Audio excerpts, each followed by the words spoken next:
Right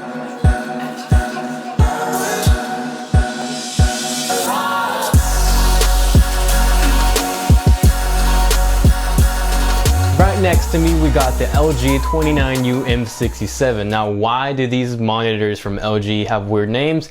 I don't know, but in essence, this is a long monitor or an ultra wide monitor. So the difference between this and your normal monitor or the TV is that the TV or your normal monitor has a 16:9 aspect ratio or a 4:3, or in this case a 21:9. So that means that longer but not taller as far as height. Now, when I first got this monitor, which was just a couple of days ago, I was totally new to the ultra wide scene, so I never have ever experienced anything like this. And so to have transitioned from a TV, which in the first place is nothing like a monitor, to this, it's just day and night difference. The image is much crisper and cleaner, and the pixels are not visible. I mean, if you look at it head on and you get really close, you might be able to see a couple pixels here and there, but from afar, from a normal viewing distance, you're not going to see those pixels compared to like a TV. You know, the pixels can be seen even from a normal sitting distance. Now, this monitor is incredibly awesome.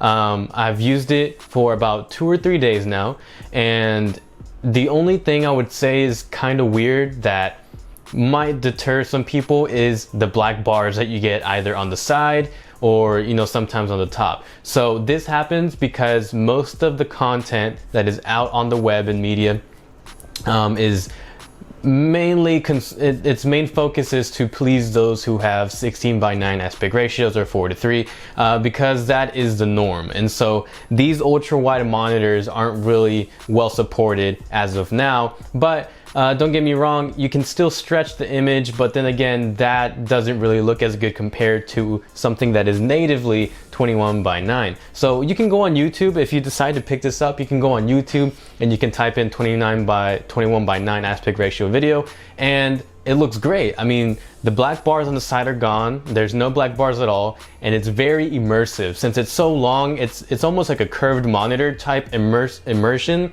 but it's not a curved monitor, it's just a long monitor, and it's really great. It's great for productivity, it's great for creativity, and it's great for just your normal media consumption on a day-to-day basis.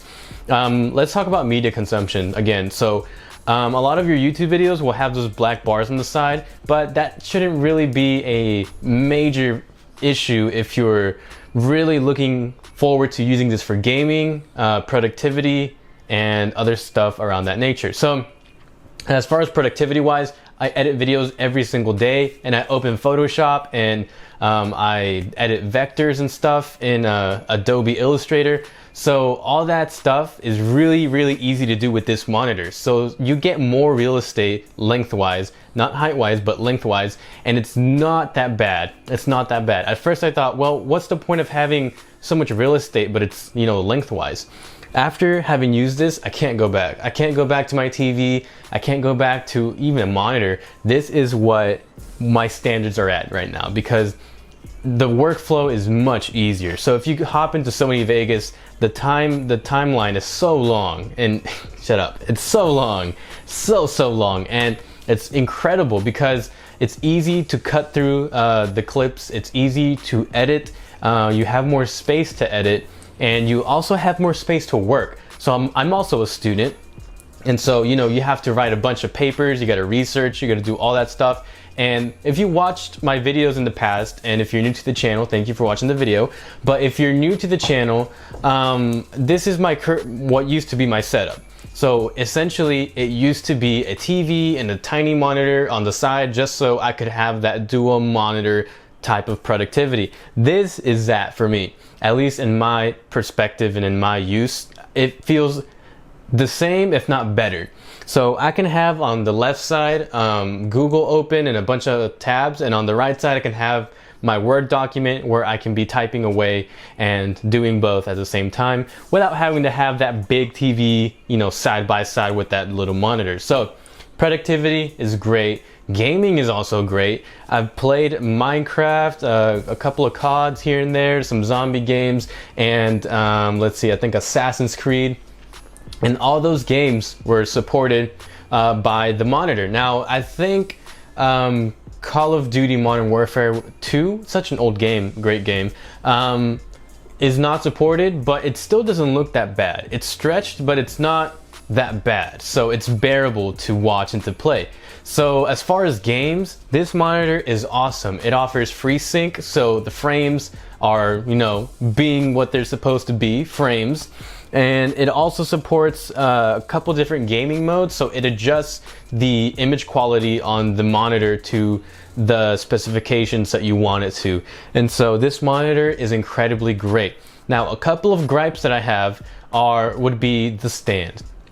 This monitor is incredibly great, but the stand only comes in 2 positions, and you have to use a screwdriver to move it up or down. And even if you move it up, it's still not high enough for me to just focus on the monitor. But I mean, I could probably get a little monitor raiser or a box or something to stand the monitor on top of, so that way I'm not looking down or looking up. But the also cool thing is that you can move the monitor like this, so you can angle it up or angle it down, and just the fact that it's not that bad as people make it sound. But the point is, this monitor is great. It has a couple of flaws here and there, but overall, as a consumer and as a person that needs a monitor for productive purposes, for creative purposes, and for just self-enjoyment, this monitor can do it all. And its other brothers are way too expensive and out of my price range. So this guy was something that I could afford, and something that I can start off and maybe sell this and then invest more in the bigger one. But this is a great starting point, and at 29 inches, it's a great monitor. Now, I think there's another one that's around 23 to 24, I think, somewhere around that ballpark.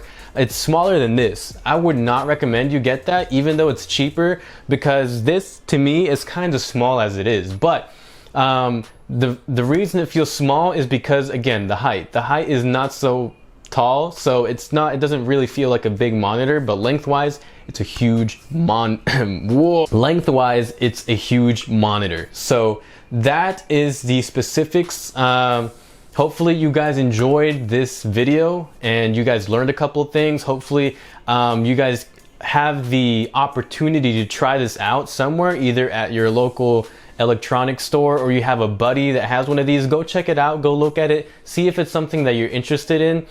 Definitely go online, look at the reviews, just to reinforce the fact that this monitor is widely loved and appreciated from consumers everywhere worldwide. Thank you guys so much for watching. If you enjoyed the video, please give it a like, support this channel, and give us a thumbs up. Also subscribe if you can and if you want to. This channel is always growing because of you guys, and I really appreciate what you guys do for us. So thank you again for watching, and you have a great day.